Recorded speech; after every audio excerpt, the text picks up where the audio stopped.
GIS, the Gauteng Investment Conference. Yes. And these are the fruits that you were talking about.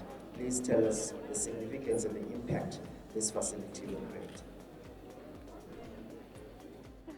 Okay, thank you. So, and thank you for linking it to the Gauteng Investment Conference, because this is indeed a progression of the conversation we have started through the investment conference, but also through the Gauteng City Region Economic Growth and Development Plan.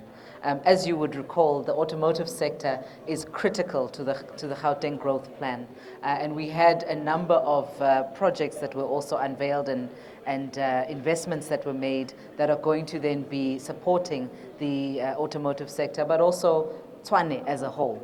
So an institution like this is really about ensuring that we can support the growth of the sector through an investment into the skills that will be required to power that sector.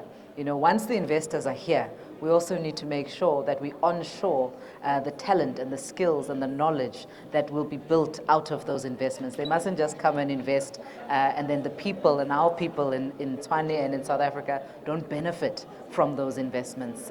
So that's really what this is about. It's about bringing the local skills development closer to those investments. And even in this facility, you will see it's a partnership with various players from the private sector who have also co-invested in this facility and are assisting us in developing the necessary skills. We are preparing for that future so that we attract the best investors and we can match their requirements, we can match their needs, we can also match their skill space. And we can see it's a world-class institution.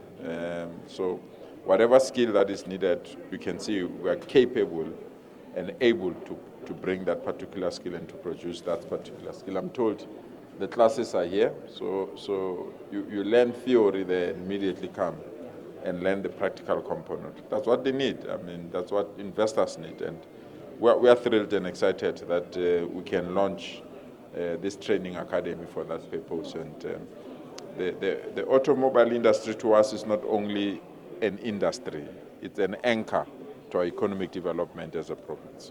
So we appreciate it. Thank you so much. I just have one question. Please do. Make it them three. I'm joking. As the industry evolves. Yeah.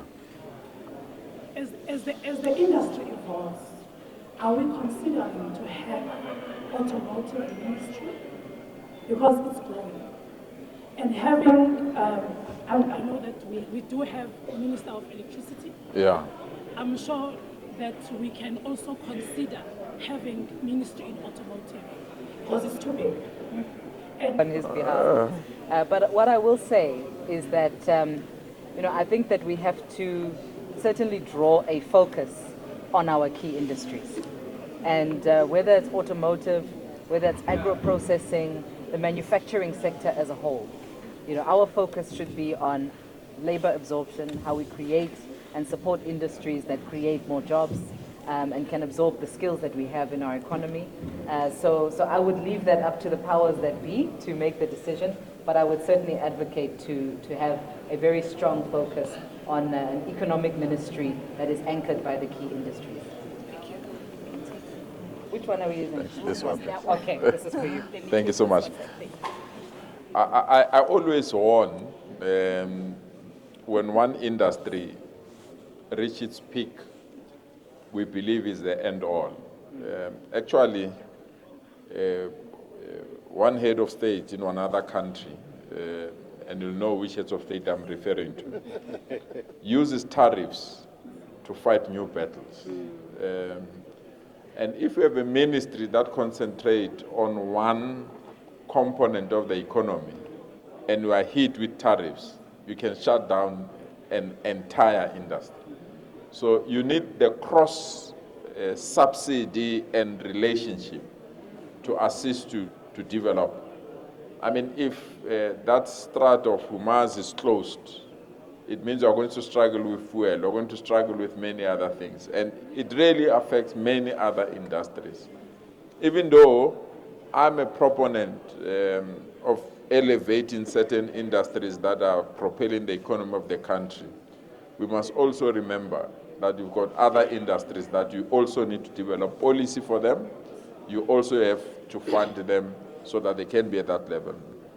The industry that I'm speaking about, it didn't just rise and be where it is. It took thoughts, it took investment, it took training for us to be where we are. We have other industries. I think we're the only country, and we are still, that regulate everything. We've got a potato board, we've got a tomato board, we've got boards of everything that we have, because these are sensitive industries that you don't have to let go. And they fall under one ministry. And when you formulate a policy, it assists you to lift all of them. And that's the attitude that I feel. But you are spot on. This industry is really galloping. If you check the investment, you check the skills, you check the volumes, especially we in Gauteng, because more cars are sold here in Gauteng than any other province. So we need to create a market and an environment that is conducive to allow this growth to come. Yeah, thank you so much. We can go now. Just one, I think it's one more. Ramokgopa from Gauteng. And my question to you is, what impact do you expect this relaunch to have on Gauteng's economy in the automotive industry globally over the next 5 years? Well, to me, it's moving with times. If you don't move with times, as I said, the time will leave you behind. So this launch is nothing else but to position ourselves to move with times. Create opportunities, create the platforms, but be rigid, flexible, and create the new markets. I mean, I didn't know that we can build a charging station with 70% of components being produced in our country. That's what we are launching today. I didn't know that young students that can be trained to move these equipments the way they did. That's how an economy moves. But above all this is to defeat unemployment. Yeah. To me, to still have young people who say they're unemployed is an embarrassment. But it's not only unemployed, but unskilled as well. Because you can create employment, but if it's not going to absorb those that are unemployed, it's meaningless. So today, we are playing that part of creating a skills pipeline so that those that trained here cannot go into the unemployment list, but they can move easily into job opportunities. And that's basically why we're here. Thank you so much.